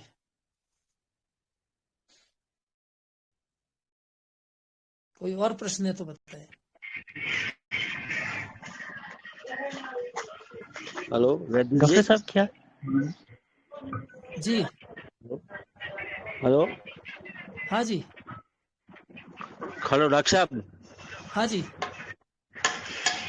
सर मेरी एज 68 ईयर है। हाँ मेरी याददाश्त कुछ सर कमजोर है। नहीं, मेरी याददाश्त के लिए मेमोरी तो कुछ हमने सारे बता दिए अभी। जो जो दवाइयाँ, इनमें से कोई भी सेवन कर लें आप। अच्छा कोई भी ले, कोई एज कोई फर्क नहीं पड़ेगा। मेडिसिन वही है जो 8 आपने बताई अभी आपने, वही। हाँ जो बताइए। आप दूध के साथ बादाम रोगन का सेवन भी कर सकते हैं, उससे भी याददाश्त अच्छा बढ़ेगी। आप दूध के ठीक है। साथ मालकांगनी यानी ज्योतिषमती का तेल भी 1-2 बूंदे सुबह शाम अच्छा सेवन कर सकते हैं, उससे भी याददाश्त बढ़ेगी। ठीक है। पानी तो में या ये दूध में? स्वभाव से हो जाती है 60-70 साल की उम्र में। हाँ 40 साल के बाद ब- मेधा शक्ति कम पड़ने लग जाती है। अच्छा अच्छा अच्छा। हाँ और सर मेरे बाल सफेद हो गए सर। है जी। बाल जो है वो सफेद होने शुरू हो गए। नहीं, उसको नहीं बदला जा सकता, जो स्वाभाविक है, शरीर की प्रकृति है जो है वो सब तो अच्छा रहेगा। आज के वातावरण का अच्छा है वो सब वो असर पड़ेगा, उससे हम नहीं बच सकते, अच्छा अच्छा है ना। अच्छा जी। अभी मेरे 15 दिन में सर ये गला खराब हो गया है, तो हाँ उसमें बलगम बहुत बनती है। देसी दवाई भी ली है, नहीं, उससे बलगम बनता है कोई तो फर्क नहीं पड़ा मेरे। दूध का प्रयोग बंद खांसी करिए। होती है। दूध दही दूध तो सर दूध दही तो मैं खा लेता हूँ। दूध तो मैंने बिल्कुल बंद कर दिया 15 दिन से। दूध देखिए, गले में दूध दही मिठाइयाँ। खराश से और खांसी बहुत आती है। मिठाई खाते नहीं सर, हाँ मिठाई खाते ही नहीं। ठीक है ना? शास्त्र में लिखा है कि स्निग्धम मधुरम, घी बंद करिए, मिठाई बंद करिए। दिवा स्वापम, दिन में मत सोइए। पयो दधी, दूध और दही बंद है। पिष्टान्नम, अच्छा उड़द माश की दाल के बने हुए बड़े, पायसादिनी काशी धूमम चे वर्जित, खीर का सेवन निषेध है। और धूम्रपान, इन सबका निषेध खांसी वाले को छोड़ देनी चाहिए। सर मैं तो प्योर जैनी आदमी हूँ, और मैं कोई खान पर मेरा गलत है नहीं। रात को दूध पीता, अभी मैं दूध बंद कर दिया है रात को। वैसे मैं रात आप को ऐसा दूध पीता रहा। कीजिए, जो शास्त्रों में लिखा कि शालीर षष्ठी है ना। हाँ उन्होंने सर। लिखा कि एक तो क्या है, मूंग की दाल खाइए, अच्छा। मुनक्का खाइए, मुनक्का, हाँ मुन्ना का बराबर। भुने हुए चने या मुरमुरे खाइए, अच्छा अदरक मुरमुरे। खाइए, गोस्तनी, ये लिखा है बिल्कुल। गोस्तनी लशुनम लाजा व्योशम उष्णोदकम मधु, ये सेवन करने चाहिए।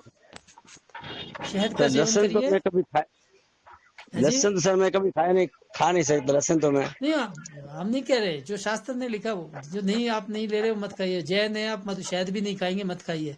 लेकिन आप नहीं मुनक्का खा शहद खा सकते लेता हैं, हूँ। आप चने शहद मुरमुरे खा खा लेता हूँ। सकते हैं, अच्छा अच्छा। भुने हुए चने मुरमुरे ठीक है। खाइए खांसी में, है ना, बराबर वो बलगम को सुखा बराबर। देंगे। अच्छा। हाँ, और गर्म पानी, हेलो। व्योशम उष्णोदकम, अदरक, अदरक तो खाएंगे आप, हाँ हाँ बिल्कुल खा लेंगे, बिल्कुल। अदरक खाइए और गर्म पानी पीजिए, ठंडा पानी बंद है। बिल्कुल बिल्कुल बिल्कुल सर, बिल्कुल सर। तो यहाँ क्या है डॉक्टर कि, साहब फिर आप ऐसे भी। हाँ जी, तो अभी आप जयपुर में, आप जयपुर में मूल निवासी? मैं शिमला हूँ, शिमला। शिमला जी, आपने चर्चा मत पोस्टिंग हुई करिए, शिमला? प्रश्न पूछने दीजिए लोगों को, प्रश्न पूछने दीजिए, और भी लोग होंगे हाँ क्योंकि जी, समय कम है डॉक्टर साहब के पास। जी किसी और का प्रश्न है हेलो तो कृपया प्रश्न करिए। वैद्य जी जी, राम जय राम। श्री हरि वैद्य जी। जय श्री राम, जय श्री राम। सर गुरुजी, मुझे आपसे ये पूछना था, मेरा जो भाई है उसकी नहीं, आप उम्र थोड़ी लगभग आवाज तेज 22। बोलिए, तेज बोलें। मेरा भाई है, उसकी उम्र 21 साल है। जी, उसको मतलब गठिया का बताया उसको डॉक्टर ने, कम से कम 4-5 साल हो गए, लेकिन अभी मतलब वो कुछ ठीक भी होने लगा था। हाँ, लेकिन अभी क्या हो रहा है, कुछ दिन से 15-20 दिन हो गए वो खाना ठीक से नहीं खा रहा। घर पे अगर कोई कहता है कि खाना खा ले तो बस ये कहता है कि खाना अच्छा नहीं बनता। उसको खाना भूख ही नहीं लगती, मतलब भूख लगती है, वो खाना ही नहीं खाना चाहता। और कमजोर हो रहा है, रात को फीवर आता है, सुबह तक उतर जाता है, लेकिन फीवर रहता गठिया है, है। गठिया, टेस्ट में गठिया आ रहा है। जी अच्छा, जी। और इस टाइम पे मतलब वो खाना भी नहीं खा रहा और बुखार भी रहता है और चिड़चिड़ा इतना, जब वो व्यक्ति खाना नहीं खाएगा तो चिड़ेगा ही। अब जो जो इसमें जो खाने में जो चीजें देनी है वो लिख लीजिए आप, क्योंकि शास्त्र में योग रत्नाकर में लिखा है गठिया रोग में, एक तो जौ की रोटी दीजिए, यवा कुलत्था श्यामा का कुद्रवा रक्तशाले, लाल चावल, जौ की रोटी, कुल्थ की दाल, सामा, मिलेट्स जी होते हैं ना, एक मिनट, सामा, जी एक मिनट में लिख, कोदा। है ना। जी बताइए, दोबारा से बता सकते हैं आप। हाँ लिखिए, जौ की रोटी दीजिए, गेहूं बंद कीजिए, सबसे पहले गेहूं बंद करिए। गेहूं नहीं लेना। नहीं, गठिया में अच्छा, गेहूं निषेध है। जौ की जौ की रोटी रोटी। जी। और कोदे की रोटी, कोदा डाल दीजिए थोड़ा बहुत, लाल कोदा। चावल, कोदा होता है मिलेट्स, अच्छा अच्छा, मिलट। और लाल चावल। ठीक है। वास्तुकम शिग्रु वर्षाभू कारवेलम पटोलकम, दूसरी लाइन में लिखा है कि बथुए की सब्जी खिलाइए, बथुआ अभी नहीं बत, मिलेगा। शिग्रु, बत, सेंजना, ड्रमस्टिक। कौन बथुए से की राज्य से बोल रहे हैं आप? जी, यूपी से, उत्तर प्रदेश से। सेंजना होता है, सेंजना बहुत होता है, ड्रमस्टिक कहते हैं, सब्जी होती है उसकी, फलियां होती सेंजना। है, उसकी पत्तियों का काढ़ा पिलाइए। सेंजना। वर्षा भू कहते हैं इसको, जो है पुनर्नवा को, पुनर्नवा की सब्जी खिलाइए, करेले की सब्जी खिलाइए, परवल खिलाइए, पुन अदरक खिलाइए, पर आर्द्रकम तप्त नीरम च, ये लिखा है गर्म पानी का सेवन करें, अदरक का सेवन करें, थोड़ी थोड़ी अदरक, ज्यादा नहीं, गर्मी का मौसम है, थोड़ा थोड़ा, जी। क्योंकि अभी और यहाँ अब तो शिमला तो हमारा ठंडा है, अभी हम तो स्वेटर पहनना पड़ रहा है, अच्छा, लेकिन लेकिन वहाँ अभी पता है उसको क्या है, वो जब से उसको गठिया बताया गया है तब से वो रजाई में ही सोता है। मतलब गर्मी इतनी गर्मी पड़ती है, हम लोग कूलर चला लेते हैं या पंखा चलाते हैं, लेकिन वो लो पे पंखा चलाएगा लेकिन उसमें भी वो लिहाफ ओढ़कर सोता है। वो बात रोग है ना, उसको सर्दी लगती है, वायु में, वायु ठंडी होती है ना, इसलिए वायु दोष ठंडा और होता फिर है।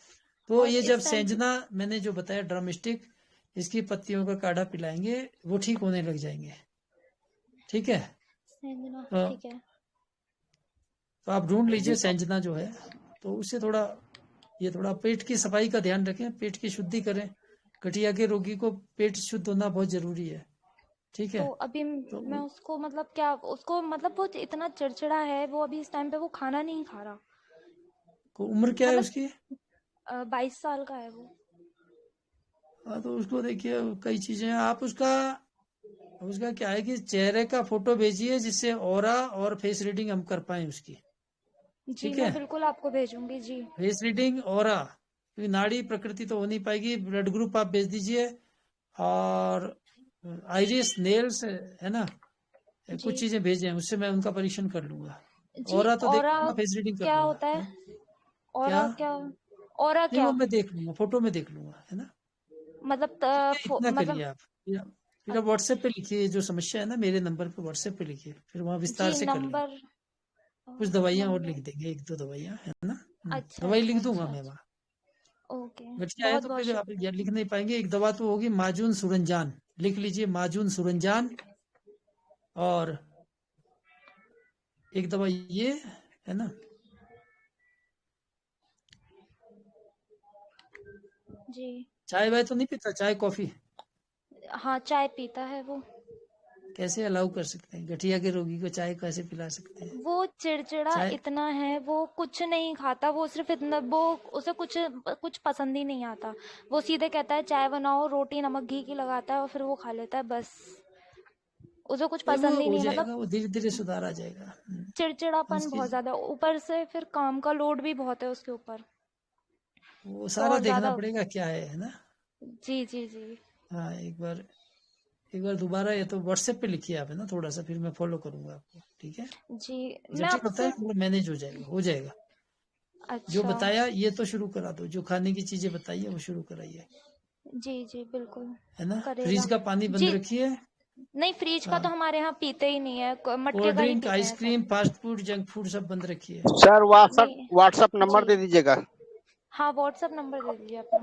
भाई आप ले लो, 9418 9 0 जी। 1 मिनट सर, सर 1 मिनट। 94180 जी। 65 938। 65 938। हाँ, इस पे लिख दीजिए आप ये परिवार का नाम लिख देना, स्वस्थ समृद्धि परिवार, है ना। जी जी जी क्योंकि बहुत सारे होते हैं, थोड़ा सा नाम लिख देना आप, परिवार का नाम। जी बिल्कुल। ठीक है, वैसा कर लीजिए। ठीक है ये बच्चा ठीक ठीक है, हो बहुत जाएगा, बहुत चिंता मत धन्यवाद। कीजिए, बिल्कुल ठीक होगा। अरे जी राम बहुत राम। बहुत शुक्रिया आपका। हाँ जी, नमस्कार नमस्कार जी, नमस्कार जी मैं जी। ये आज के टॉपिक क्वेश्चन पूछना चाह रहा था कि जैसे आपने ये बताया थोड़ी कि ऊंची आवाज में बोले, थोड़ी ऊंची आवाज में। सूर्योदय के बाद खाना नहीं खाना है, तो ये सभी उम्र पर लागू होता है, सभी आयु वर्ग पर? और सूर्योदय के बाद दूध ले सकते हैं, नहीं ले सकते हैं? ये सूर्योदय नहीं, सूर्यास्त के बाद बोल रहे थे भाई साहब। हाँ मतलब, हाँ सूर्यास्त, हाँ मिस्टेक हो गई, सूर्यास्त के बाद। गड़बड़ हो जाएगा, सूर्योदय के बाद नहीं खाने देंगे तो फिर लोग हमें गालियां देंगे। वो बोलने में गलती हो गई। ये सभी आयु वर्ग पर लागू है। जितना व्यक्ति की उम्र बढ़ेगी, 40 साल के बाद तो ये सब कैंसर पैदा कर देता है, रात्रि भोजन। हम हमारी ऋषि परंपरा को भूल गए ना, तभी तो कैंसर हो रहा है। रात्रि भोजन निषेध है। अब तो मतलब विदेशी भी कहने लग गए भाई, रात को शाम को 5 बजे खाना खा लो और अगले दिन 10 बजे से पहले कुछ मत खाओ। इसको इंटरमिटेंट डाइट कहते हैं वो। ये तो आप बता रहे हो जो सही है, लेकिन ये इसमें है? मतलब जैसे जो बच्चे हैं, छोटे बच्चे हैं, या जो युवा वर्ग है, जैसे 25-30 की आयु के लिए, उनके लिए भी लगता है?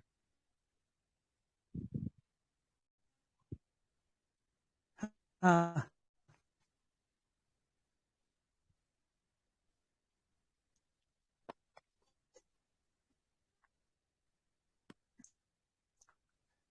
नहीं वो तो लकड़ पत्थर हजम कर जाएंगे।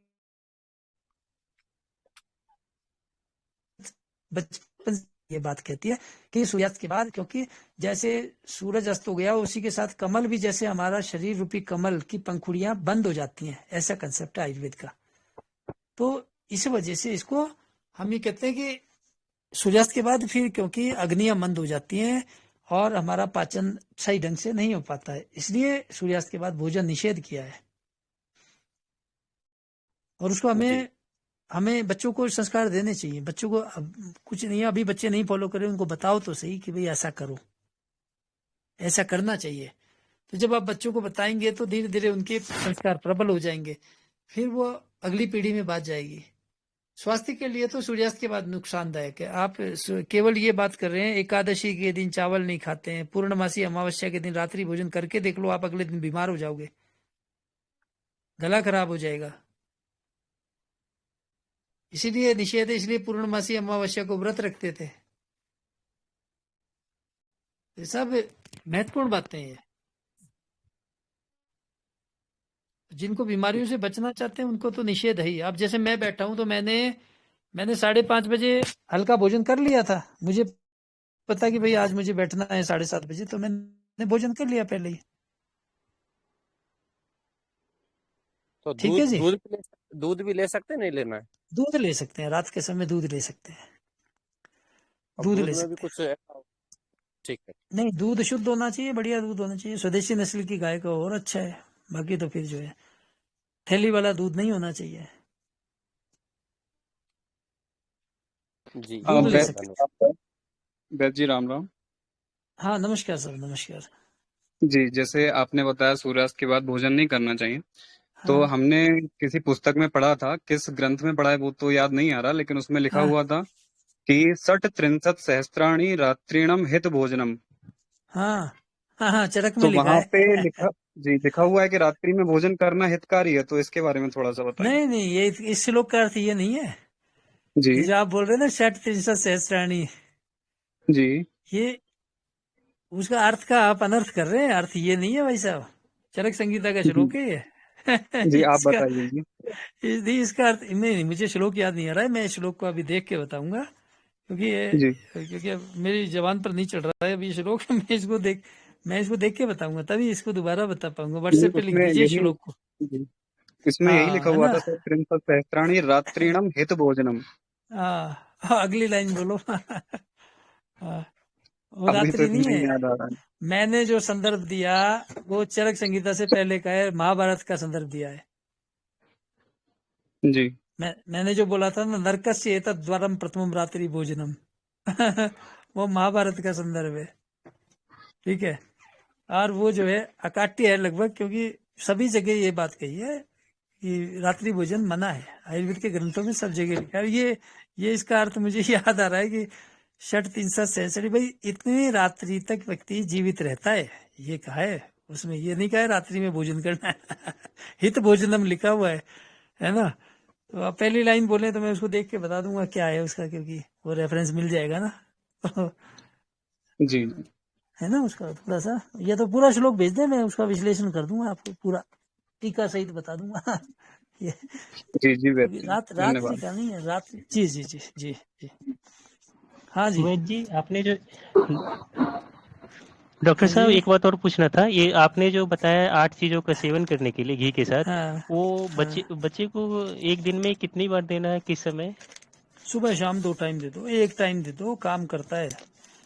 कभी चूक जाए तो भी कोई बात नहीं है, देते रहो। ऐसा है, इस पाउडर ले लो, पाउडर को शहद में मिला के रख लो, और जी फिर उसको चटाते रहो थोड़ा थोड़ा, है ना। घी के साथ भी आपने कहा, तो घी के साथ भी ले सकते हैं ना? घी के साथ ही लिखा हुआ है किताब में, जी जी जी। लिखा हुआ घी के साथ है, और बाकी नहीं लिखा। उसमें लिखा है घृतेन लीढम लिखा हुआ है। घी के साथ सेवन कीजिए, है ना। अच्छा एक बात और, ये क्या ओसीडी का कोई आयुर्वेद में समाधान है क्या, कोई इलाज? बिल्कुल आयुर्वेद में समाधान है, आयुर्वेद में समाधान है जी। बहुत सारी दवाइयाँ, औषधियाँ, उत्तम औषधियाँ आयुर्वेद में है। ओसीडी का जो है उसमें एक प्रकार का हमारे मस्तिष्क में एक कमजोरी है, नर्वस सिस्टम कमजोर होता है, और इसलिए व्यक्ति जिद्दी हो जाता है। कुछ बार बार काम, वो एक ही काम करता है, बार बार हाथ धोने लग जाता है, नहाने लग जाता है, पानी जो भी करता है वो। तो इसके अलग अलग जी फेजेज हैं बीमारी के। इसमें आयुर्वेदिक दवाइयाँ स्वर्ण योग देते हैं, गोल्ड वाले स्वर्ण योग जो होते हैं वो दिए जाते हैं। जैसे स्वर्ण भूपति रस है, योगेंद्र रस है, रजरास रसराज रस है, इस तरह की औषधियाँ हम देते हैं। और उसके चमत्कारिक परिणाम भी आते हैं। आयुर्वेद में इलाज है इसका। जी मेरी जी पुस्तक में देख लो, ओसीडी दे रखा है, जीवन शैली के रोग और आयुर्वेद, उसमें ये बीमारी का पूरा चैप्टर दिया है मैंने, और दवाइयां भी लिखी हैं, आप उसमें वहीं देख लें। जीवन शैली के गोविंद भाई से पूछ लीजिए। हाँ, जीवन शैली के रोग। सभी से विनती करना चाहूंगा कि समय पे नष्ट ना जाए, किताबों की फोटो मैंने ग्रुप में डाल दिया है। हाँ जी जी जी, तो ये वहाँ मिल जाएगा, उसमें कोई दिक्कत नहीं है। कोई दवा होगी किसी प्रकार का, आप हमें बता दें, दवाइयाँ भी प्राप्त करा देंगे, है ना।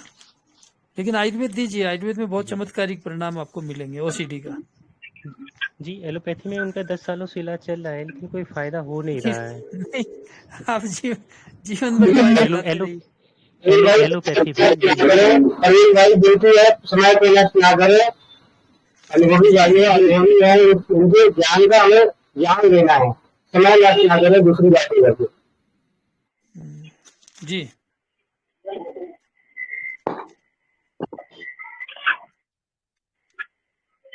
दीपक भाई, आप शांति पाठ कर दे, जिससे कि सत्यवान नायक जी का भी आप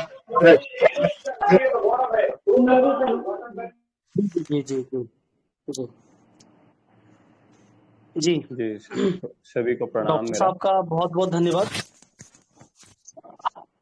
बहुत बहुत आभार।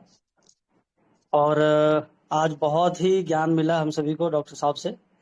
ऐसा लगता है कि अगर यदि हम पीछे जाएं, पूर्व काल में जाएं, ऋषि मुनियों का काल को देखें, ऐसे ही ऋषि मुनि गुरु बन करके, आचार्य बन करके, ऋषि महर्षि बन करके आम जनमानस को ज्ञान देते होंगे। इसलिए हमारा देश विश्व गुरु था, क्योंकि ऋषि मुनि लोग बड़े वैज्ञानिक होते थे और तत्वदर्शी होते थे। ज्ञान और विज्ञान को खोज करके समाज में बांट देते थे और निस्वार्थ बांटते थे, इसलिए हमारा देश विश्व गुरु था। वही निस्वार्थ भाव आज हम सभी के मन में लाना है, भाव लाना है। जो चाहते कि क्रांति करे, आयुर्वेद को आगे लाए, आयुर्वेद को बचाए, तो सबसे पहले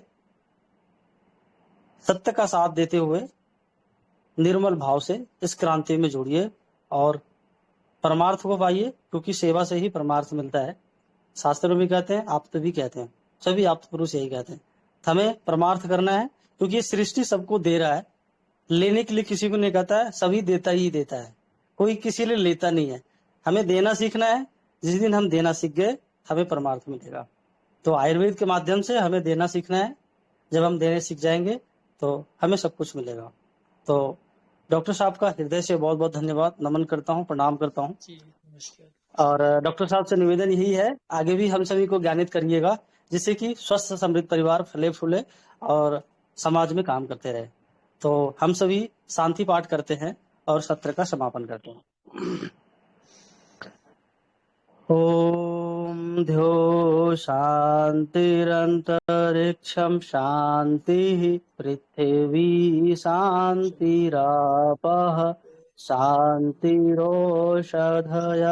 शांतिः, वनस्पतयः शांतिर्विश्वे देवाः शांतिर्ब्रह्म शांतिः, सर्वं शांति शांतिरेव शांतिः, सा शांतिरेधि।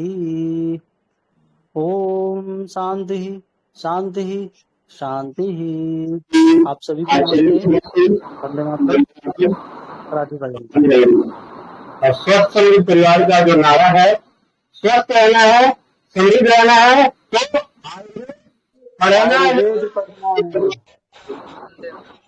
वंदे मातरम। वंदे मातरम। रुकिए जरा, रिकॉर्डिंग मैं स्टॉप करता हूँ, 1 सेकंड। आप लोग मत कीजिएगा, फिर फाइल मेरे पास आ जाएगी। और सभी का जुड़ने के लिए धन्यवाद। सर ये फाइल जो है वो आप